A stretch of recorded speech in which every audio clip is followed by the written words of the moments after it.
Today, we're going to dive into a really fascinating research paper. It looks at the incredibly complex issue of women's empowerment, but it does it by focusing on a specific case study in rural Sindh, Pakistan. Okay, so right off the bat, this number really sets the stage.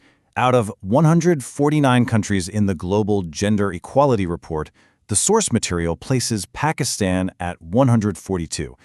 Now, that's not just a statistic, It's a huge indicator of the deep-seated challenges we're about to explore. So what does a ranking like that actually mean in the real world?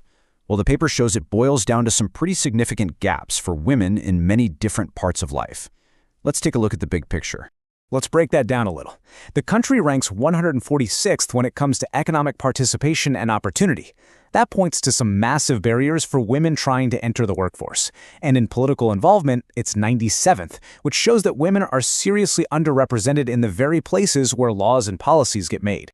But, national stats can only tell you so much. This research gets way more specific. It zooms right in on one particular region, rural Sindh. And this, the paper shows, is where the challenges get even more intense. Just look at this number. The source says a staggering 77% of women in this region are denied a basic education. We're not talking about college or specialized careers here. We're talking about the absolute fundamentals, learning to read, to write, the basics. So the big question is, why? Why is this happening? Well, the research shows it's not just one simple thing. It's a whole tangled web of reasons. You've got a very strict traditional culture, real financial pressures on families, and sometimes just a simple lack of schools or resources nearby. And on top of all that, there's the long-standing practice of early marriage, plus a gender bias that often says a boy's education is just a better investment. Okay, now we get to the real heart of this study. The researchers went directly to the source, a community called Pano Akil. So what we're about to see isn't just data, it's what the residents themselves are thinking and seeing every day. The researchers asked a really direct question. In your community, are there real chances for women to get an education and find better jobs? Now, before I show you the answer, just think for a second, based on what we've seen so far, what would you expect them to say? And here's the answer, which is just fascinating. A huge majority, almost 86% of the people there said yes, they believe those opportunities do exist. I mean, on the surface, that sounds incredibly hopeful, right? But the researchers didn't stop there. They dug a little deeper. They followed up that optimistic question with another one. And this one is about personal experience. They asked, have you, personally, seen a girl denied the chance to go to school? And boom, here's the contradiction at the heart of it all. A massive 81% of those same people said yes, they have personally seen a girl denied an education just because she's a girl. So how can both of these things be true at the same time? This is what the study calls a tale of two realities. It's this strange situation where the widespread belief that opportunity exists lives side by side with the widespread, very real reality that it's often denied. And that's the central puzzle this research tries to unpack. So to understand this puzzle, the paper argues we have to look at this huge clash between tradition, the official law of the land, and this really powerful concept of honor. The paper says this is the core conflict driving everything. Now, a key part of this conflict is something called jirgas and panchayats. The paper explains that these are basically traditional councils made up of local leaders.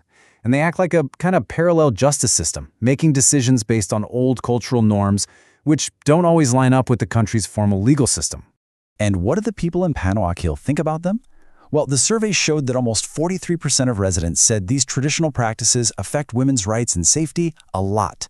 So it's clear the community is very aware of how powerful and often harmful their influence can be. And this leads us to a very serious and sensitive term the paper defines, karo kari.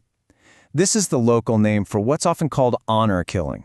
It's a practice where people, usually women, are violently attacked or even killed, all in the name of protecting family or tribal honor.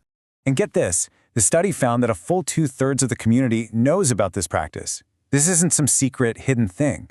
It's a known and very real danger within the social fabric of the community. So this really lays out the fundamental tug-of-war. On one side, you have the official state laws, which are designed to protect people's individual rights and make violence illegal. But on the other side, you have these powerful traditional practices that often put the idea of family honor above the safety, the rights, and even the life of an individual. So, with this incredibly complex picture of conflicting realities, where do we go from here? What does the research suggest is the actual path forward? Let's dig into the study's key takeaways. The authors of the paper put it perfectly. They say, education is the absolute key, not just for getting a job, but for something much, much deeper, for equipping women to become architects of their destinies. It's really about having agency, control over your own life.